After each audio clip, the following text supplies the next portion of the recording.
Comic books.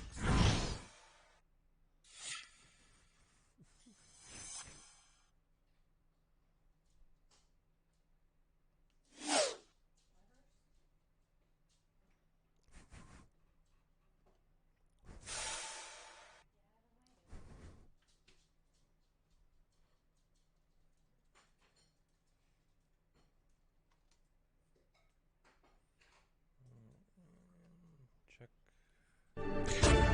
Comic books. Science. Check. Check. Check. Check, check. Alright.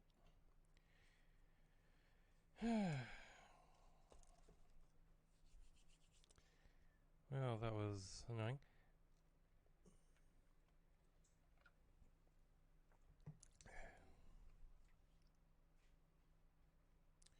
Gotta get my show notes up.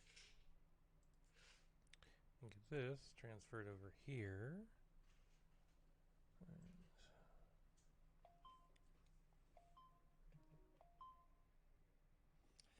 Silence my thing.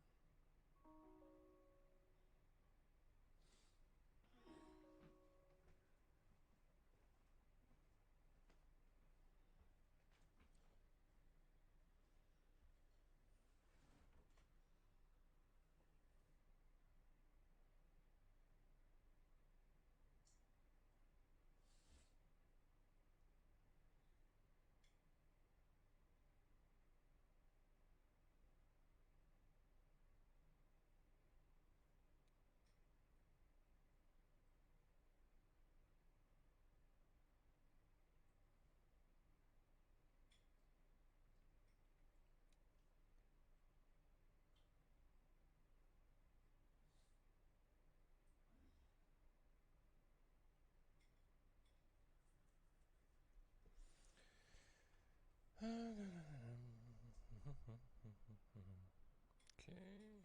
Oop.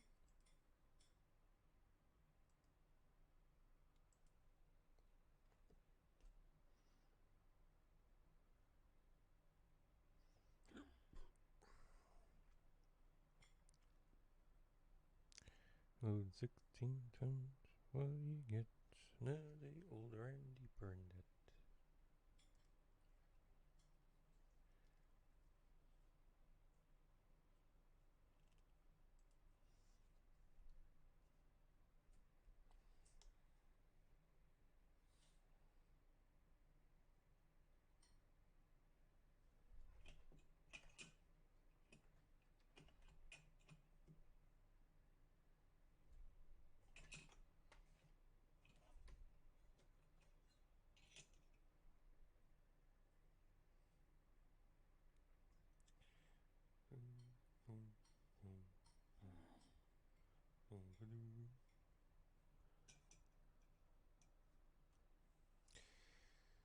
Alright.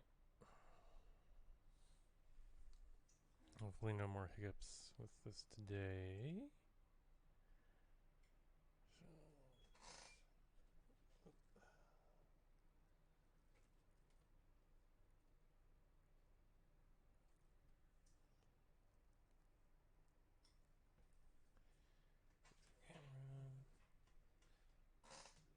Backdrop, make sure we're well lit.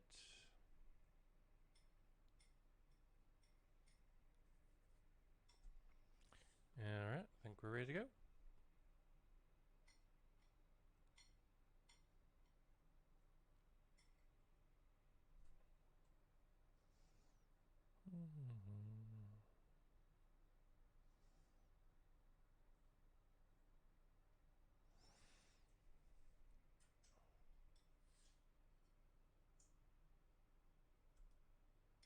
Tonight, Ewan McGregor is looking forward to Obi-Wan, Discovery Season 3 is working from home, and we remember a legendary hobbit. All that and more on the sci-fi edition of Multiverse tonight. Comic books, sci-fi, fantasy, and more. If you're looking for a roundup of geeky news, you're in the right place.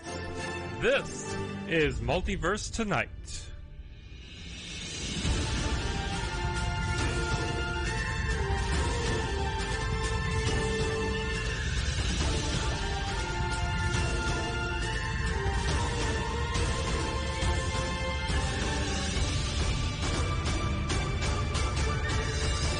here's your host, Thomas Townley. Hello, everyone, and welcome to episode 82 of Multiverse tonight.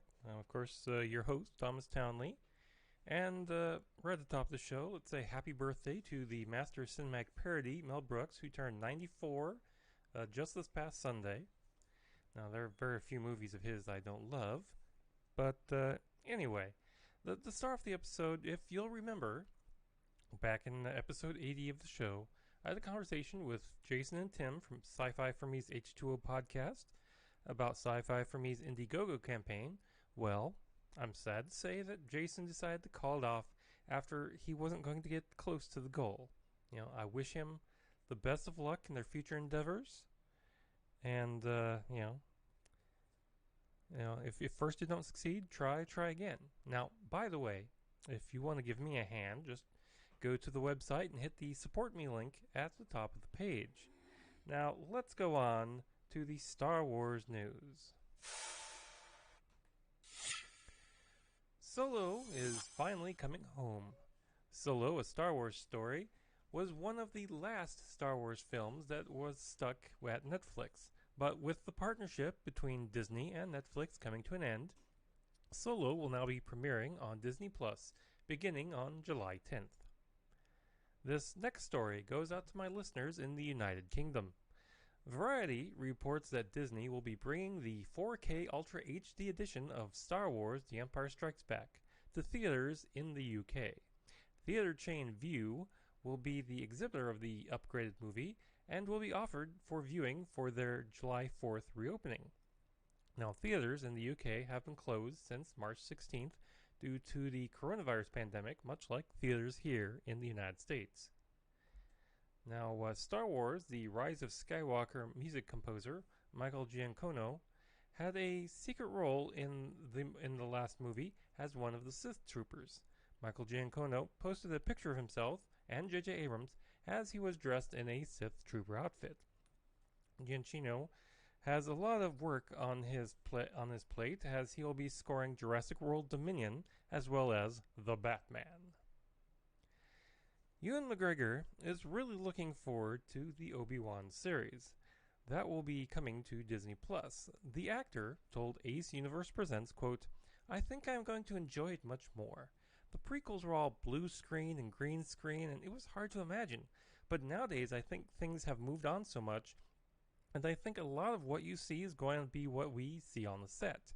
I don't know if you've seen the behind the scenes of the Mandalorian series, but they employ that incredible screen. It's pretty amazing. It makes you feel like you're in the place. It's going to feel realer to us as actors. And I think we'll be using some of that technology on our show," unquote. Now, The Mandalorian has been highly praised for its use of an immersive series of LED screens that have been used to create an almost holodeck-like experience. However, when the Obi-Wan series will go into production is still up in the air. The first chapter of Star Wars, The High Republic, Light of the Jedi, has been released online. The new Star Wars franchise, set 200 years before Episode 1, was revealed and was supposed to have launched this summer, but was delayed until January of 2021. Coronavirus again. However, IGN has gotten its hands on the first chapter from the novel by Charles Soule. Charles Soule described it as, quote, "This excerpt is our first look at the moment that changes the High Republic forever. The destruction of the Legacy Run is the catalyst for a galaxy-wide disaster. Fragments of the destroyed cargo vessel begin flying out of hyperspace at super-accelerated speeds, meaning that deadly missiles of debris can appear anywhere at any time, from the outer rim to the core. In this moment of crisis, the Republic turns to the Guardians of Peace and Justice, the Jedi. The opening beats of Light of the Jedi depict an epic disaster and a heroic, thrilling response by both the Republic and the Jedi to save lives and end the crisis. It's just the beginning, though. The Legacy Run disaster kicks off a much larger story. It really is just one piece of a much bigger saga," unquote. Now, you can go to IGN to read that excerpt, and you can read the book this January. Now, let's go on to Star Trek news. Star Trek Picard director Hanelle Culpepper sat down with Variety and talked about how she laid the foundation for Star Trek Picard in the first 3 episodes. When asked about her visual approach, she answered, quote, "I want it to feel inspired by where Picard was on his emotional journey. He was living in the vineyard. He felt trapped. So I wanted to have it a little bit more of a static frame, and then go handheld once his world is rocked in the pilot. We switched to handheld cameras pretty much as possible after that. It's Star Trek. We have to get those big cinematic shots with drones and cranes and stuff, but we always wanted to not forget that it's really a character-driven series with Picard at the heart." Unquote. Now, she was asked about the balance of the cinematic approach with the character-driven nature of the show. She said, quote, "We went for a warmer color palette and a more contrasty look. I used an anamorphic lens. We embraced flares. We embraced shadows. The main thing executive producer Alex Kurtzman wanted us was to always see both eyes. So the DP and I worked to make sure that when we came to in the close-ups, you could see both eyes and all the emotional expressions that the actors were giving." Unquote. Executive producer Akiva Goldsman would talk to IndieWire about what he plans for season 2, telling them that we will see more Starfleet. Quote, "We know that bringing in that fleet was a little bit of a promise, so we try to be thoughtful about it, especially as we go forward. We're going to start making statements about really what the world of Starfleet, at least technologically, if not socially and culturally. These are the things that are likely to get a little bit more play than they did in season 1, and what was essentially a story about somebody who is outside of Starfleet." Unquote. Now, he also hinted that the possibility of more Brent Spiner in the future, saying, quote, "I think you always want another soon."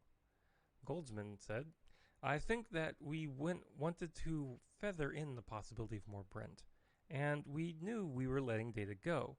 We all knew that this soon character had been in our headcanon when it came to the season anyway. But we want more Brent.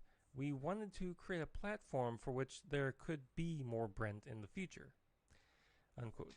And it would be interesting to see Starfleet perhaps using Picard and the crew of the La Sirena as troubleshooting ambassadors, and maybe they need Dr. Soon's help every now and then. You know, he might come in handy. Now, by the way, there is a great interview in the Los Angeles Times with Michael Chabon and Patrick Stewart over how Patrick was brought back to Star Trek by Chabon's writing. To put it shortly, mildly, he wrote an idea that Picard was a road manager for a traveling theater group performing a Samuel Beckett play. Now, it's a great interview. I didn't want to put the entire thing into the show here, so I'll just have a link to it in the show notes. Go and check it out. Now, there's some good news. COVID won't stop Discovery Season 3.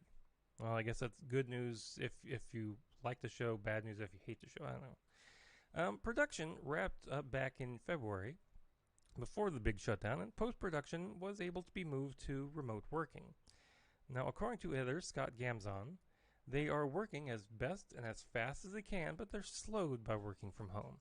Even producing the score has been a challenge, as composer Jeff Roos has had to have each musician record their parts from home, and he's had to basically piece that all together.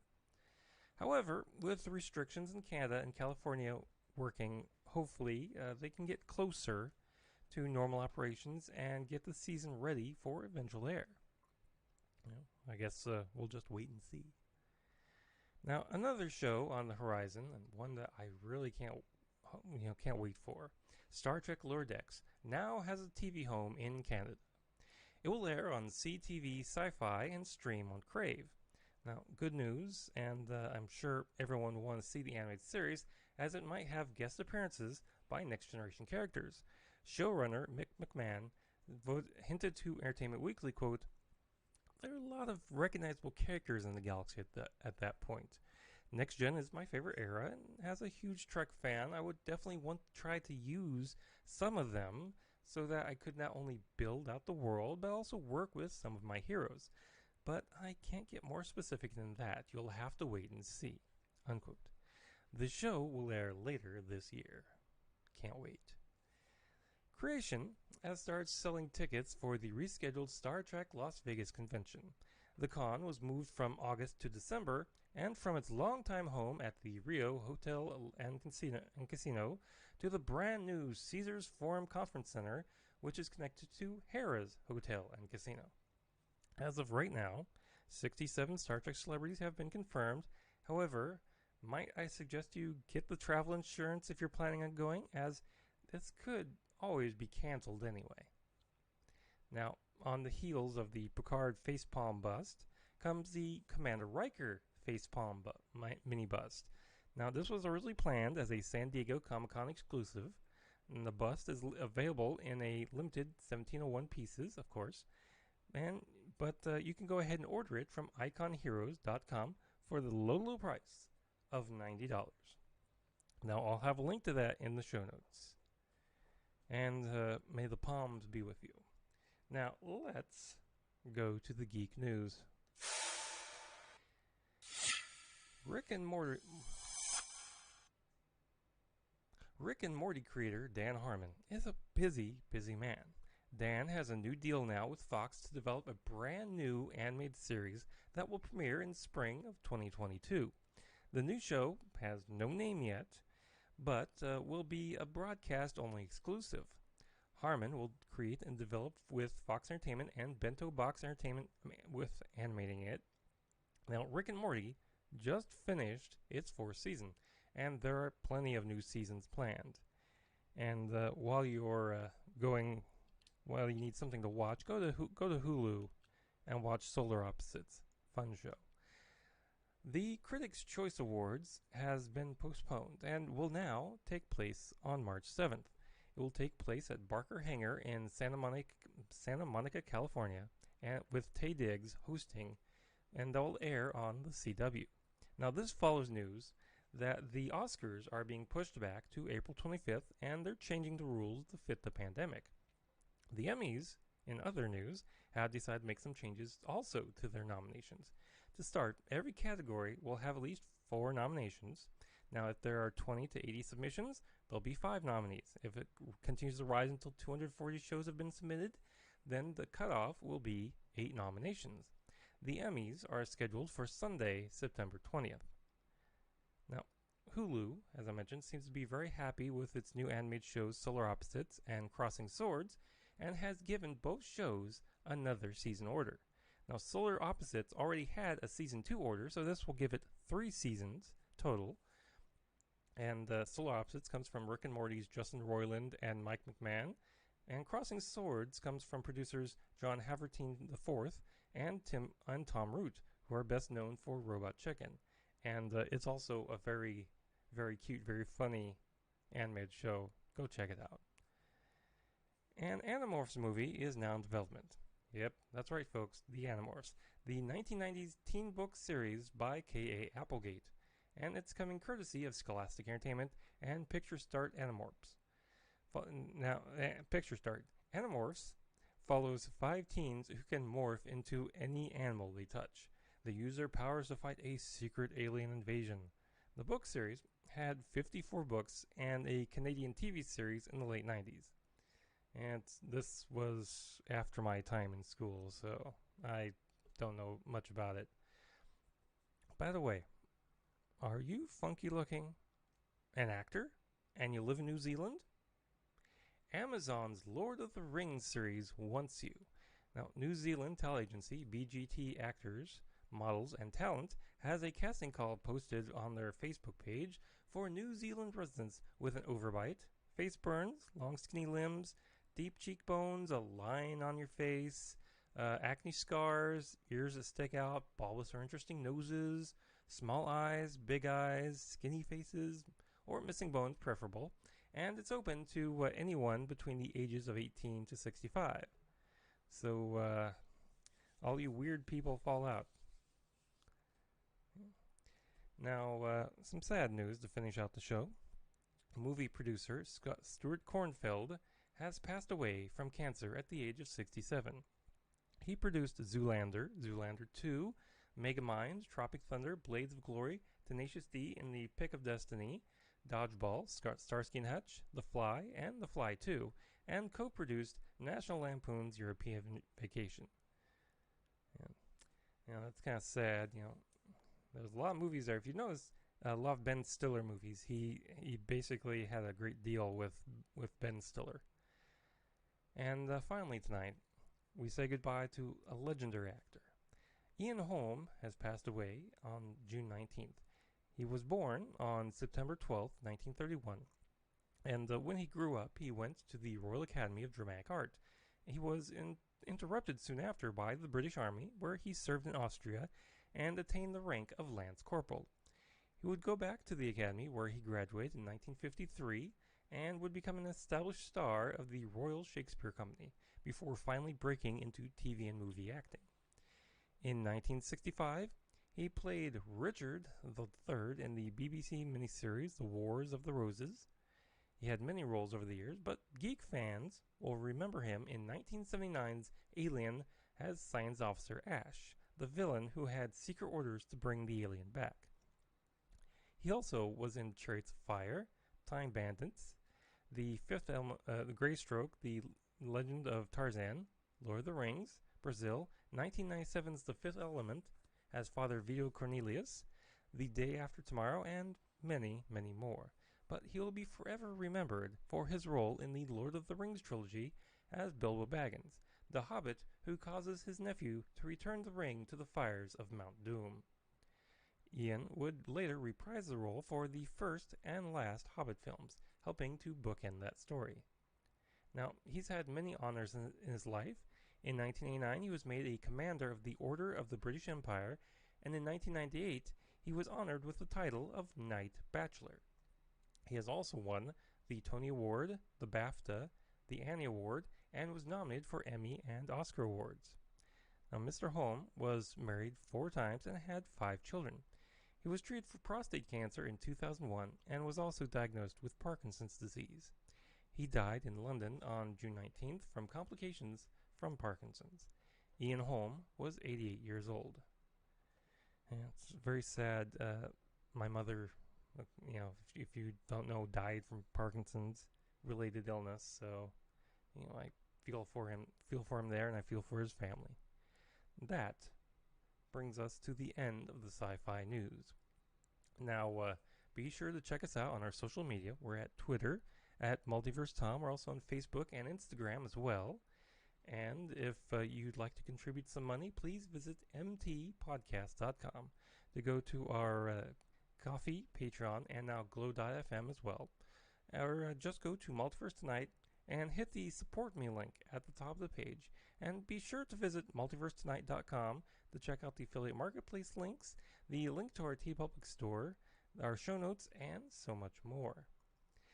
And be sure, if you're a subscriber, be sure to share us with your friends. And if you're brand new to the show, please be sure to let us know, and subscribe, and give us some feedback. Let us know how we're doing. Now, special thanks to Shane Ivers for our intro music and outro music, and Lobo Loco for our outro music. Thanks for watching the sci-fi edition of Multiverse Tonight. We'll be back in just 2 weeks with the comic book edition. Now, please exit the universe in an orderly fashion. Good night.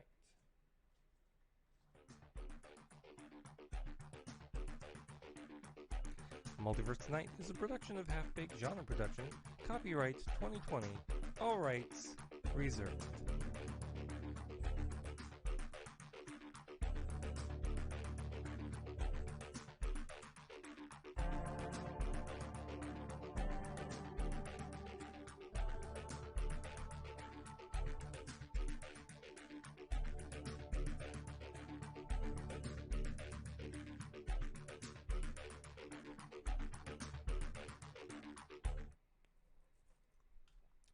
Well, I kind of tore through that, didn't I?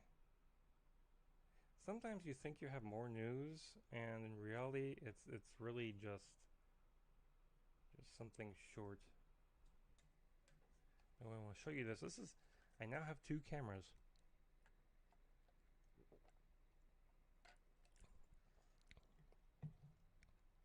And of course, camera 1 here, which is a straight-on view.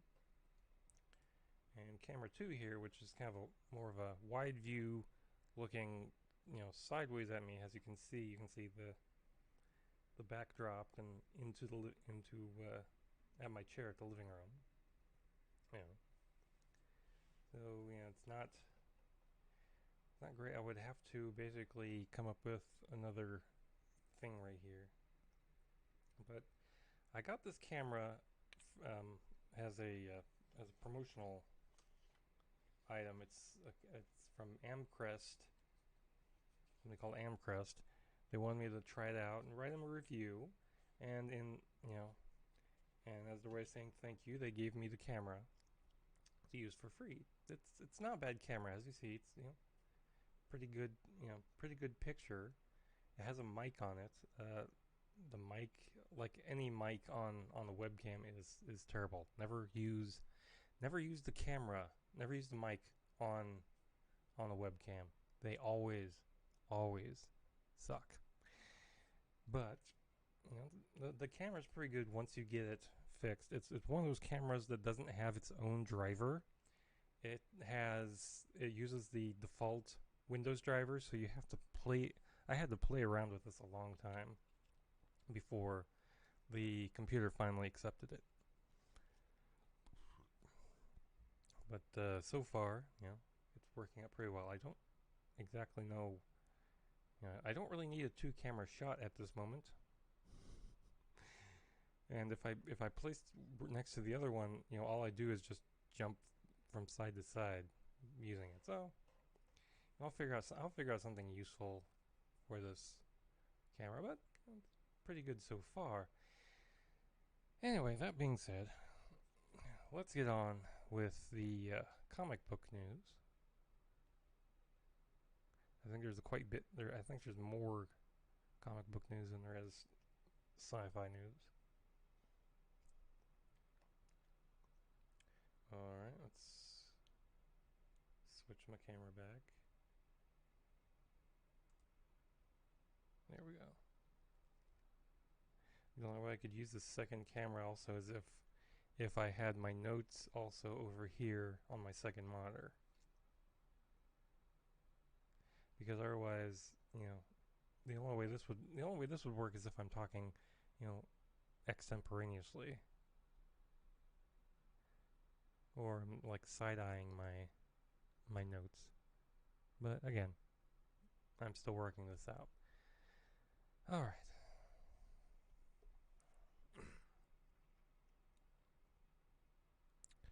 One, a two. This is how we do. Tonight, you too can have Deadpool's head. DC invites you into the Fandome, and we remember the man who brought you bat nipples.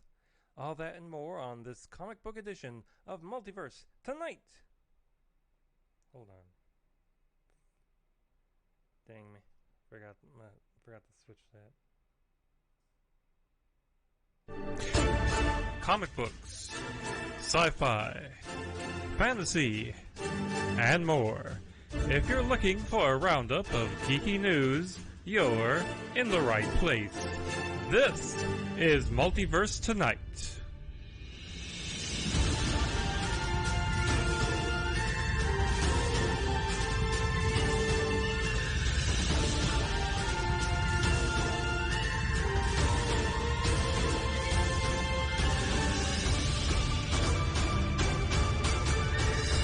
And here's your host, Thomas Townley.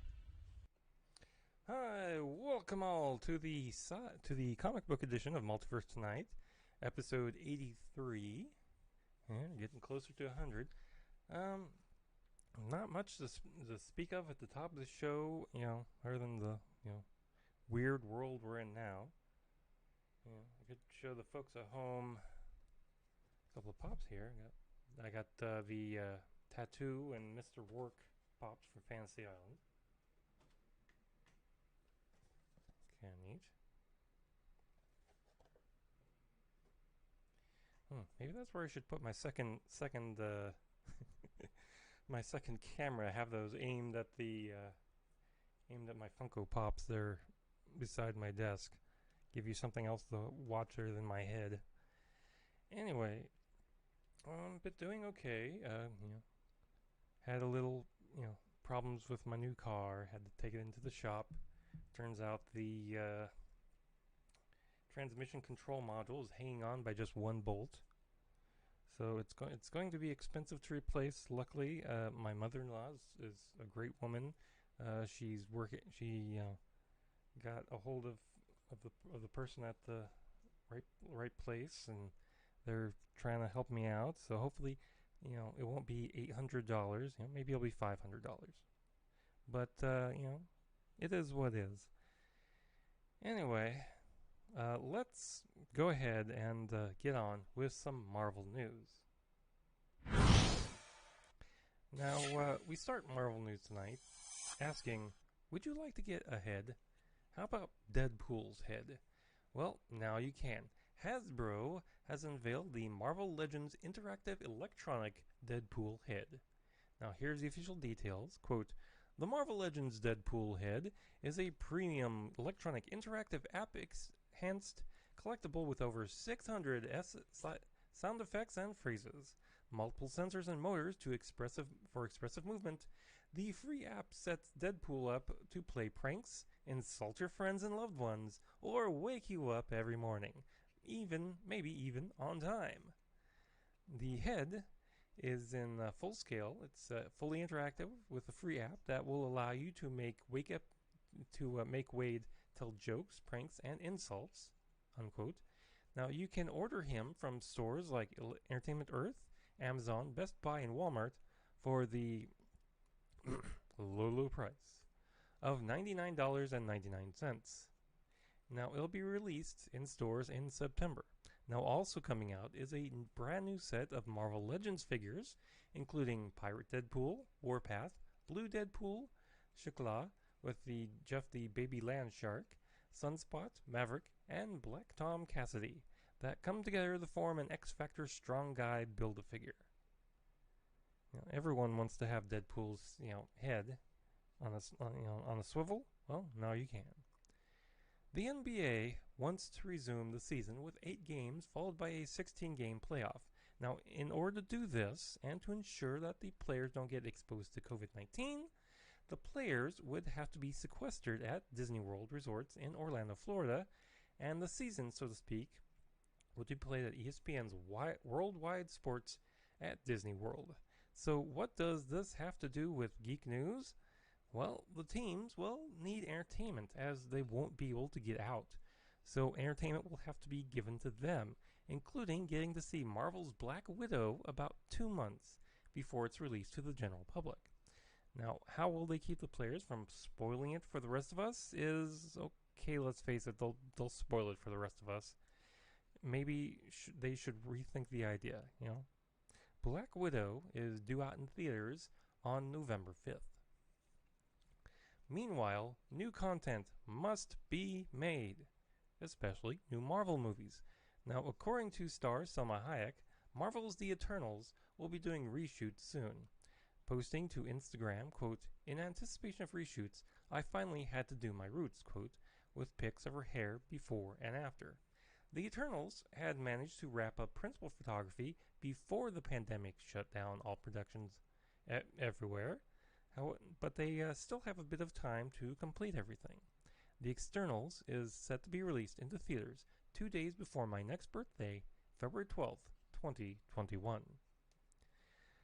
Marvel's big 2020 event, Empire, will kick off next month. The story will draw upon the Kree-Skrull War and Planet Hulk and the Young Avengers for inspiration. Here's the blurb, quote, Empire, the legendary epic that will shatter the Marvel Universe, will at last land in comic book shops this July. After a millennia of war, Emperor Hulkling has united the Kree and Skrull empires into one powerful alliance, and only the Avengers and Fantastic Four stand in their path as their armada bears down upon the earth. Be sure to read Empire #1 on sale July 15th in comic shops and on the Marvel Comics app to find out. Ooh. Isn't every event supposed to be, shattering? Isn't that the point of events? The Marvel Hulk, let's try that one again. The Immortal Hulk is ending with issue number 50. But never fear, Marvel Comics is making She-Hulk immortal. A one-shot tying up the Empire crossover from Al Ewing and John Davis Hunt with a cover by Immortal Hulk artist Joe Bennett will see the events of Empire and their lasting effects upon Jennifer Walters' life. The synopsis reads like this. In the wake of Empire, Jennifer Walters goes immortal. The events of Empire have changed everything for Jennifer Walters. Now she seems to have a new lease on life, but things are never that simple for the Gamma-powered. Al Ewing gives She-Hulk the immortal treatment with a horrifying standalone tale. Unquote. She-Hulk. Smash. I don't know. Me personally, I've always liked She-Hulk when written by Peter David. I just, you know, when she's not written by Peter David, it's not really my cup of tea. Anyway, let's go to some DC comic news. The Y the Last Man series, originally picked up by FX, has been moved exclusively to the FX on Hulu tab on Hulu instead of airing on FX itself. This announcement comes as part of Hulu's upfront presentation. Now also moved to FX on Hulu is the American Horror Story spin-off series, American Horror Stories. A release window for either series has not been given. Now, DC Comics and HBO Max are joining forces for a new digital comic series called To the Max. A comic book series featuring stories about ordinary people reaching their maximum potential when they get transformed into extraordinary superheroes with the help of Max the dog. To the Max. Max the dog. Get it? Anyway, these series will be a free download and will be short with 3 8-page chapters featuring 3 people who meet Max the dog and gain different superpowers. And to tie it into HBO Max, the comics are filled with Easter eggs and nods to shows on HBO Max, like Friends, Game of Thrones, etc., etc., etc. Yep, you got it, folks. It's an ad shaped like a comic. Who knows? This might be interesting. You can find it on the DC Comics website. And if DC teaming up with HBO Max wasn't enough for you, how about DC teaming up with Spotify to make exclusive podcasts? Spotify, DC, and Warner Brothers have announced a multi-year partnership to produce a lineup of audio dramas featuring DC characters. Additionally, Spotify expects to draw on Warner Brothers' other titles to create more standalone series. Now, Spotify hasn't said when the first DC podcast will arrive, but what is known is that Spotify will handle the marketing, advertising, and distribution, and Warner Bros. Subsidiary Blue Ribbon Content will create and produce the shows. Now, Spotify, if you want to acquire this show, I'll need at least 6 figures on that check. Time's wasting. Any day now. Nah. DC Comics has postponed the 6-issue sequel to Brian Michael Bendis' Event Leviathan, Checkmate, so that the series can be, quote, rescheduled to align with the upcoming DC Universe storylines, unquote. Now, the series has been delayed a couple of times now. It was first expected on April 22nd, then moved to June 2nd, and now postponed indefinitely. Event Leviathan, Checkmate, is supposed to set up a new Checkmate team composed of Green Arrow, Talia al Ghul, The Question, and Lois Lane. So, let's hope this doesn't just drop off the face of the earth, I guess. Now, virtual conventions seem to be the thing to do now that gathering together in a large convention center is not really a good idea. Warner Brothers has announced its own virtual con, DC Fandom Dome. Fandom sounds like a post-apocalyptic geek battle arena, by the way. Just saying. Now, are you going to the Fandom tonight? Barry's challenged Chuck to a duel. Yeah. Anyway, DC Fandom will be a 24-hour, one-day event on August 22nd, starting at 10 a.m. Pacific Time, and is open to everyone across the globe. Now, let's hope they brought plenty of extra servers. The event will allow fans to see highly anticipated announcements, exclusive footage, and news from WB games, film, TV, and comics, and will have panels with cast and creators from DC shows, including the much ballyhooed Snyder Cut of Justice League.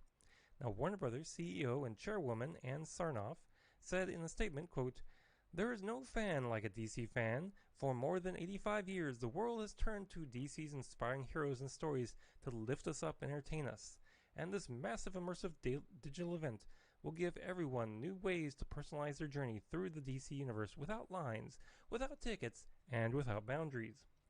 With DC Fandom, we're able to give fans from around the world an exciting and unparalleled way to connect with all their favorite DC characters, as well as the incredible talent who bring them to life on the page and screen." Unquote.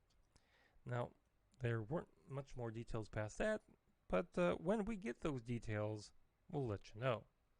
Now, let's go to the geek news. IDW is working on a new comic book based on R.L. Stine's Goosebumps.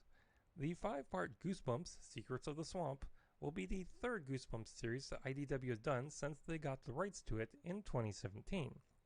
Now, this miniseries will be done by Marika Najkamp, who wrote the Oracle Code graphic novel for DC and illustrated by Yasmin Flores Montez, with colors by Rebecca Nolte.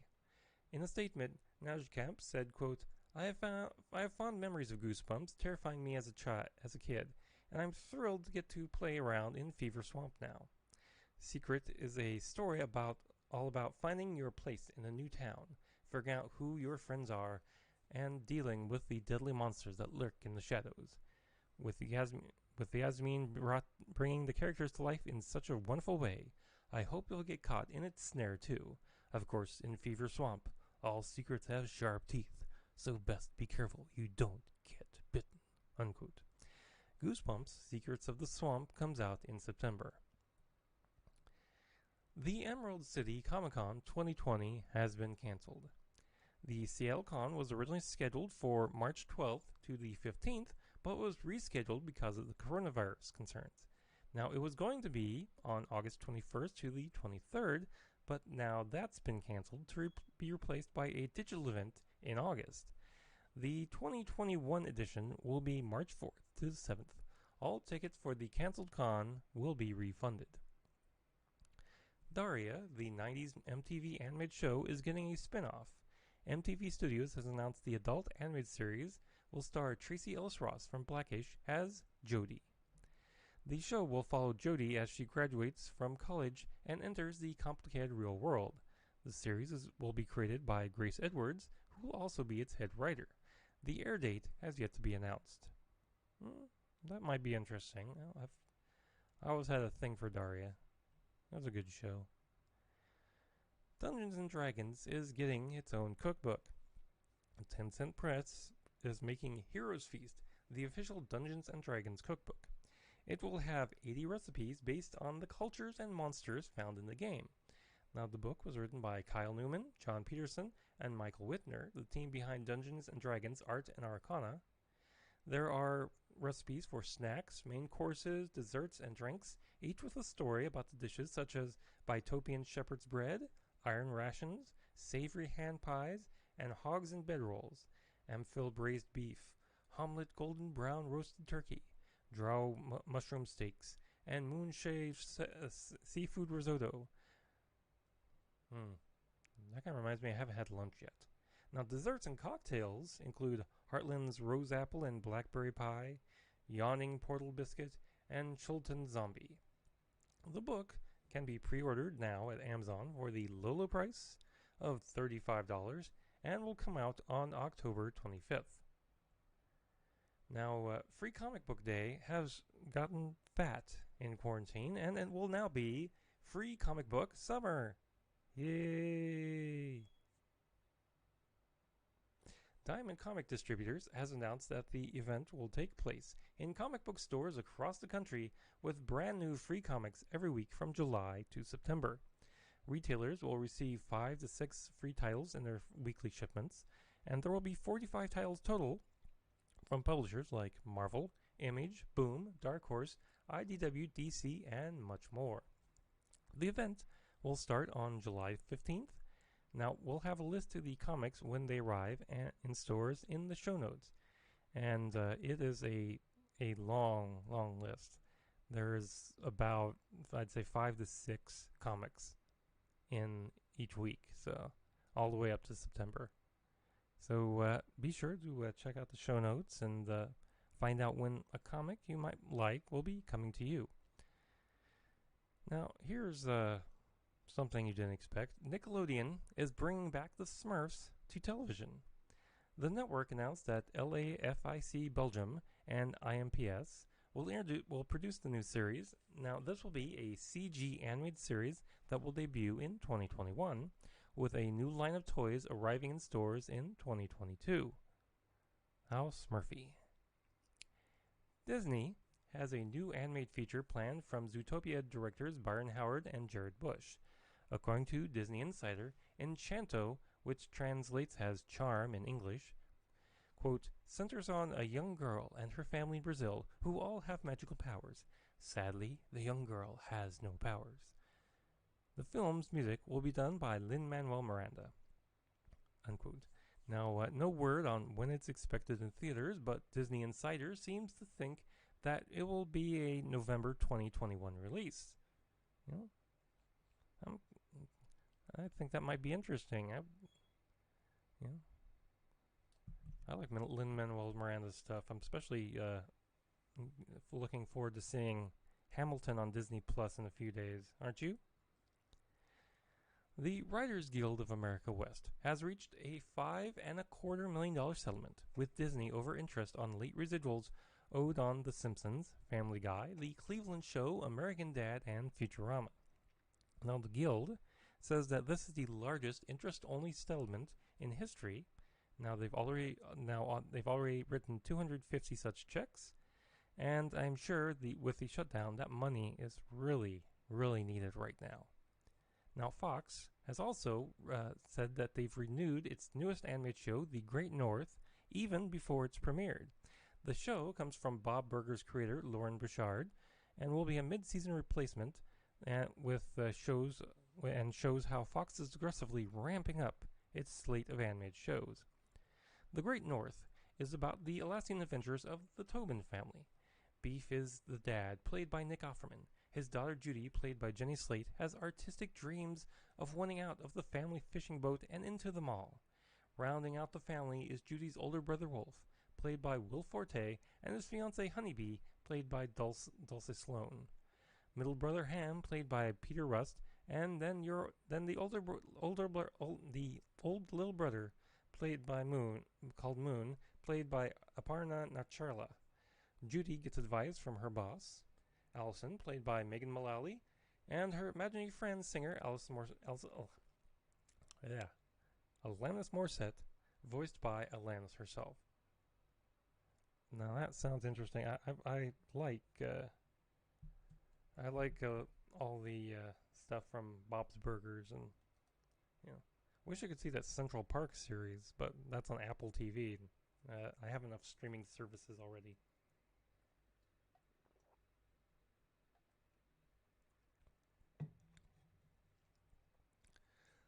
The new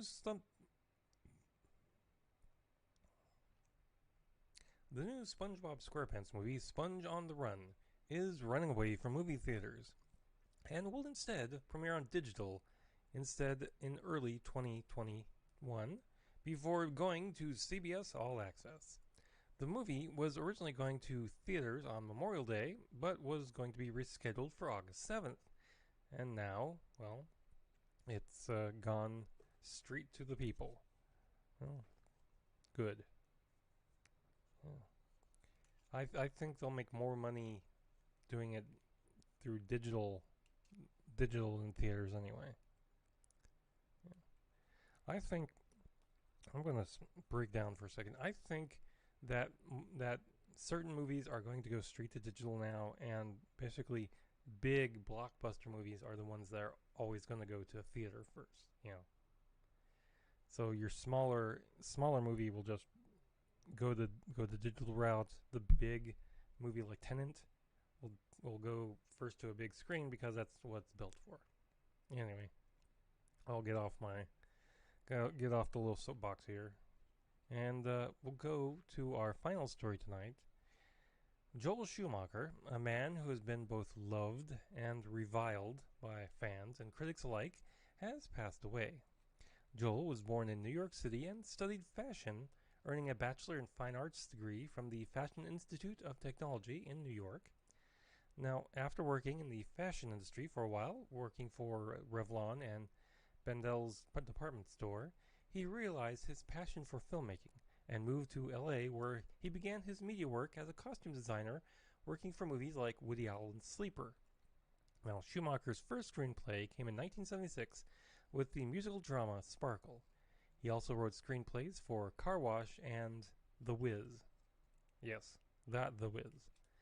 He finally got his big screen directorial debut with The Incredible Shrinking Woman with Lily Tomlin. Now, the rest of the 80s saw him make films like DC Cab, St. Elmo's Fire, and The Lost Boys. Now, in the 90s, he would direct movies like Flatliners, Falling Down, Dying Young, The Client, A Time to Kill, and gained the ire of Batman fans everywhere, directing Batman Forever and Batman and Robin, which effectively ended the 80s Batman franchise. Now, he even admitted years later that he shouldn't have listened to the studio execs who wanted more of a kid's movie. Now, in the 2000s, Joel slowed down, being more selective in what he made. This century saw Tigerland, Phone Booth, The Phantom of the Opera, which he also executive produced the music, The Number 23, and Trespass. He also made music videos for In Excess, Lenny Kravitz, Seal, The Smashing Pumpkins, Bush, and The Killing Floor. He passed away on June 22nd after a years-long battle with cancer. He was 80 years old. And that brings us to the end of the comic book news. Now, be sure to check us out on social media. We're at Twitter at Multiverse Tom. We're also on Facebook and Instagram.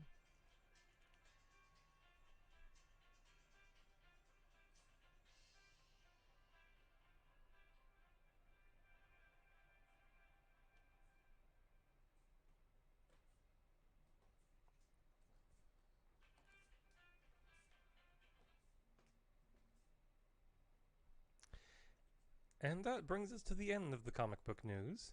Now, be sure to check us out on social media. We're at Twitter at Multiverse Tom. We're also on Facebook and Instagram as well.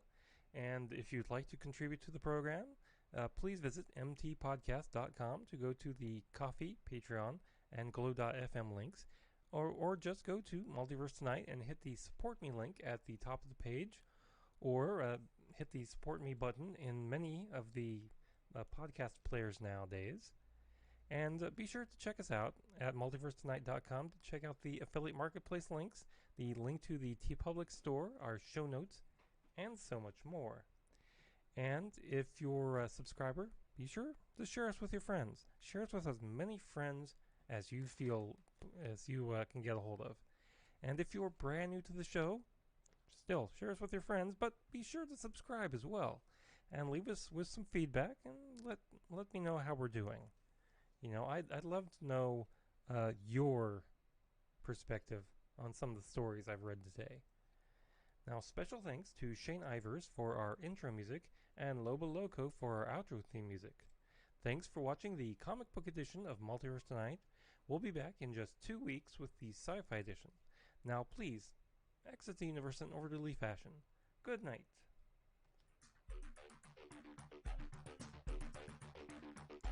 Multiverse Tonight is a production of Half-Baked Genre Productions. Copyright 2020.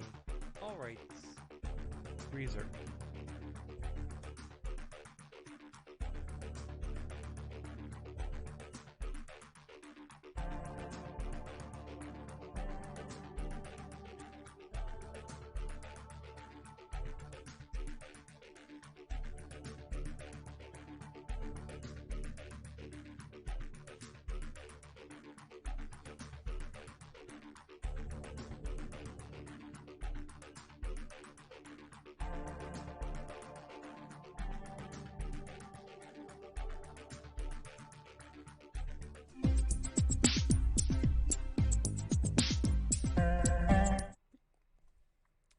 Folks, so that brings us to the end of the Muppet Show. Be sure to come back in a couple of weeks and